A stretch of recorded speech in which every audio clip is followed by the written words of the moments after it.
We all had this situation when we should go to bed at night, but our brain is like, come on, let's play one more ladder game, it's gonna be short, right?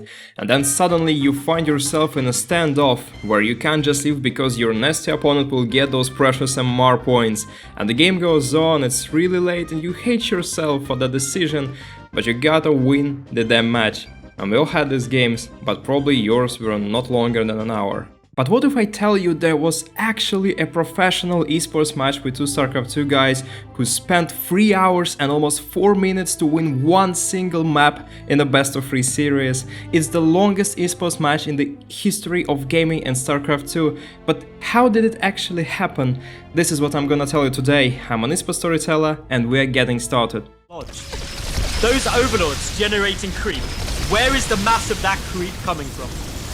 Oh, engagement! Engagement! The Void Rays are coming! They're actually moving forward, they're getting a good trade! Of course, we should go with some backstory first. The match happened in 2013 during WCS Challenger, and that was basically the most important event in Europe at that time.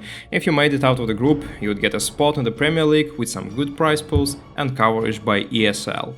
And here we have our heroes. The first is MaNa, a successful Polish player. He was already a great protestant of Wings of Liberty, winning a lot of stuff in the early days of StarCraft 2 esports, but unfortunately his performance worsened a bit in Heart of the Swarm and he was eventually outshadowed by other players from his own country and other parts of Europe.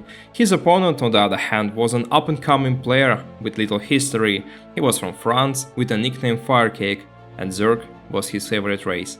The rivals met on Echelon Base, a desert-like map that allowed some safe economical plays, and FireCake is already leading 1-0, he just took an easy map and now it's time to secure his victory over MaNa, and the match starts absolutely normal, both players try to expand, develop the economy, etc. MaNa puts some pressure, but it seems we'll have more of our action a bit later, but not as late as everyone thought. FireCake starts doing something interesting.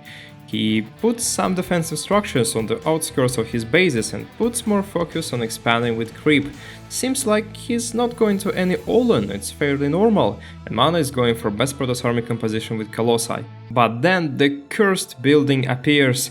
It becomes apparent that FireCake will build swarm hosts, and here I need to add some extra information about this unit because it has changed since that time quite a lot. It was introduced only in Heart of the Swarm, and it could produce 2 locusts for free, and they did good range damage, but had a limited lifespan. And as you've already guessed, the infinite number of little shitty creatures would populate all maps with Zerg players. And this is exactly what happened here. FireCake wanted to create an endless wave of free units that would eventually break MaNa's defense. For the next 10 minutes, MaNa was doing a lot of pressure on the French Zerg. He realized it's the best way to win the game, but the map was really favoring defensive playstyle, so his attacks, despite doing some damage, couldn't decide the game or give him a considerable advantage. Then at one moment it seemed like we finally could have the final engagement. MaNa doing a lot of damage there, that Stalker's still not really noticed. Meanwhile, trying to deny the pit moving forward, there's a lot of spines there, but the army's not really in position. Good bungles going down though, Void Rays are charged, but they can't close the distance with those Brood Lords because of the bungles, and wow, that's a really nice trade there for FireCake. The bungles not allowing anyone to escape. Even that last Colossus will it go down? Oh god, the Abduct's going down as well. The Tempests trying to trade as well as possible, but there's just so many corruptors here. MaNa losing so much. This is not good for MaNa. Yes, he's got a big bank, but look at the supplies, and there are just so many free units still available, and the Abducts were fantastic. Did you know the most important Abduct that went down there was the Mothership Core?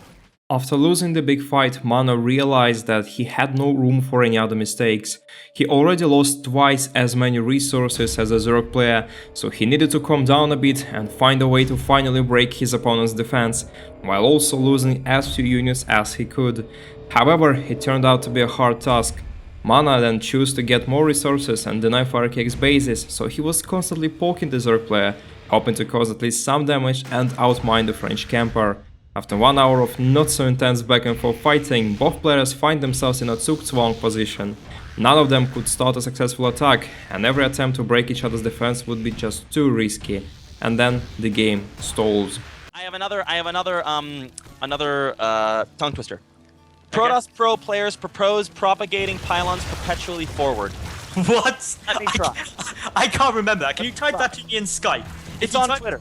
Alright, look. I can't see it on Twitter. Protoss Pro players propose propagating pylons perpetually forward. Protoss Pro players propose perpetually... Let me try again. Protoss Pro players propose propagating pylons perpetually forward. Protoss Pro players propose propagating pylons perpetually forward. Protoss Pro players propose propagating pylons perpetually forward. The next 2 hours probably became the most boring viewer experience in esports. Even though there were some attempts to change the state of the game here and there, they were all pretty much unsuccessful. The Protoss player lost way more resources and units, but the Zerg was still too afraid to advance further. At some point, both viewers and casters were becoming crazy, and everyone wished only one thing: to end this painful standoff. Okay. How is FireCake still playing at above 100 APM? Like, what is he actually doing? Alright, we have concrete statistical proof that FireCake did not just AFK and eat a sandwich. At least at this moment, he may have already done that.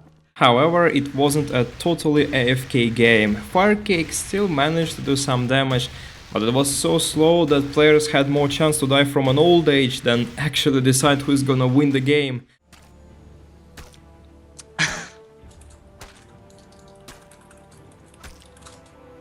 This drone, this hero drone, is actually trying to kill him. I hope his drone can do it. Myself. FireCake and MaNa playing all day. Swarm hosts corruptors, so easy to play. Breaking records, 3 hours on the clock. Can't think of rhymes, Dustin Browder likes rocks. Zerg so Imba, Viper OP. MaNa, you're dead. Can you finally GG?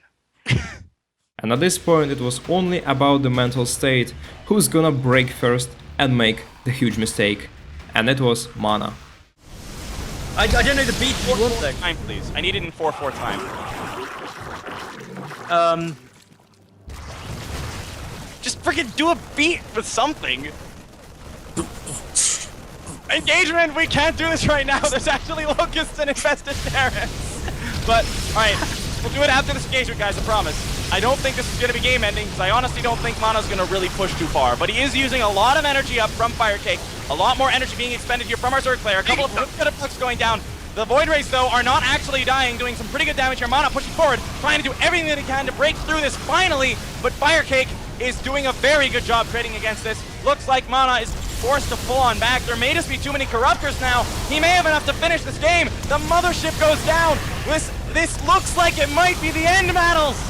Is it going to be over? The infested terrans are coming down. Mass corruption on all of the Tempest.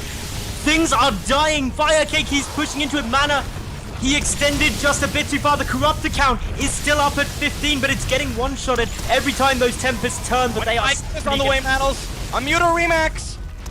A Muta Remax, so many coming out. This is definitely a win now for FireCake. He's gonna do it. He's gonna 2-0 the series. Whoa, really? Yeah, it did. Alright, well, MaNa plummeting in supply, guys. This game is finally going to come to an end, but I will still do my rap after this. Don't worry. Or my rap with Mattles beatboxing. MaNa can't be happy. Congratulations! FireCake advances on, winning the group 2-0, 2-0. After 3 hours, 3 minutes and 50 seconds, the match finally ended. This map became a trademark for how bad the balance was in StarCraft 2, Heart of the Swarm. It was already obvious that StarCraft 2 needed a shake-up and a new meta, because what we saw wasn't a rare case. It was common in some other matches, but they happened to be not as long as this one. But there's at least one good thing: this match had no losers. I think both players were really happy this game came to a conclusion. So has my video. If you enjoyed it, don't forget to subscribe for more esports content. Have a good day, good luck, and have fun.